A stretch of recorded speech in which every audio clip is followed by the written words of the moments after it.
هذه القصة مبنية على حدث حقيقي حدث مع فتى توصيل بيتزا.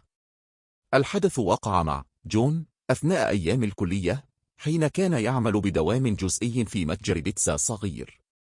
في إحدى الليالي حوالي 1:00 صباحا، بينما كان جون على وشك إنهاء نوبته والعودة إلى المنزل، رن هاتف المتجر فجأة. رفع جون السماعة، وكان هناك رجل يتحدث بصوت خافت جدا ليطلب طلبيه. في البداية فكر جون في رفض الطلب لأن وقت إغلاق المتجر كان قد حان بالفعل. لكن عندما طلب الرجل 4 بيتزا كبيرة، قبل جون الطلب على الفور. ففي العادة الطلبات الكبيرة كانت تعني بقشيشا جيدا، وهو ما كان جون بحاجة ماسة إليه. أسرع جون لتجهيز البيتزا وخرج لتوصيلها.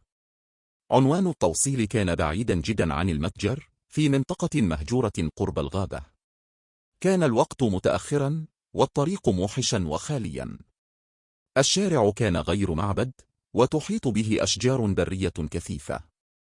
لم تكن هناك أضواء شوارع، فساد الظلام الدامس المكان. بعد قيادة طويلة، وصل جون إلى العنوان. كان المنزل يبدو قديما وغريبا، وسط منطقة غابية. لم تكن هناك أي أضواء مشتعلة، ولا أي حركة حوله. بدا المنزل مهجورا منذ سنوات، وكأن لا أحد يعيش فيه. أحس جون بالخوف، فحاول الاتصال بمديره لشرح الموقف والاستئذان بالعودة. لكن مديره لم يرد على الهاتف. علم جون أن إرجاع البيتزا دون إذن سيثير غضب مديره، وقد يخصم من راتبه. بعد محاولات متكررة، قرر جون أن يذهب إلى الباب ويترك الطلب.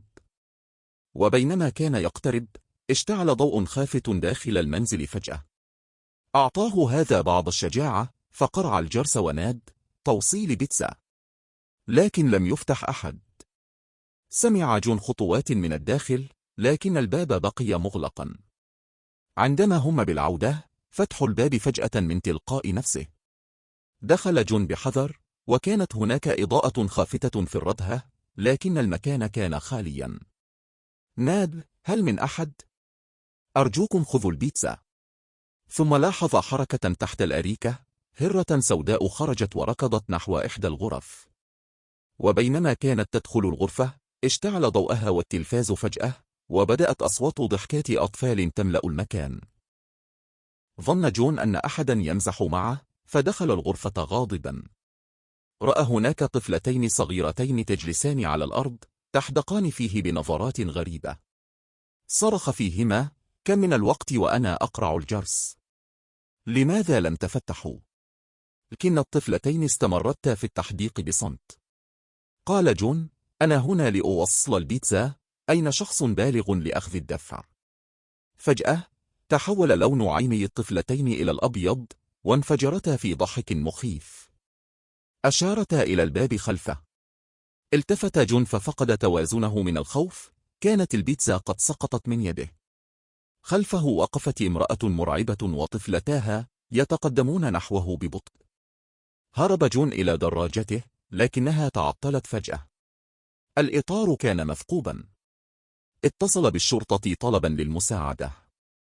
أثناء انتظاره، نظر في مرآة الدراجة فرأى المرأة والطفلتين يقتربن منه. ترك دراجته وهرب إلى الغابة، مختبئا خلف شجرة كبيرة. بعد دقائق سمع صفارات الشرطة. عاد إلى دراجته ليجد رجال الشرطة يفحصونها. أخبرهم بالقصة وقادهم إلى المنزل. لكن بعد التفتيش لم يجدوا سوى الهرة السوداء. في صباح اليوم التالي، عرف جون أن المنزل كان مهجورا منذ 3 سنوات بعد مقتل امرأة وابنتيها فيه. أدرك أنه رأى أشباح الضحايا. لم يستطع فهم من قتلها أو لماذا لا تزال أرواحهم عالقة هناك. بعد هذه الحادثة ترك جون وظيفته، لكن الذكريات ما زالت ترعبه حتى اليوم.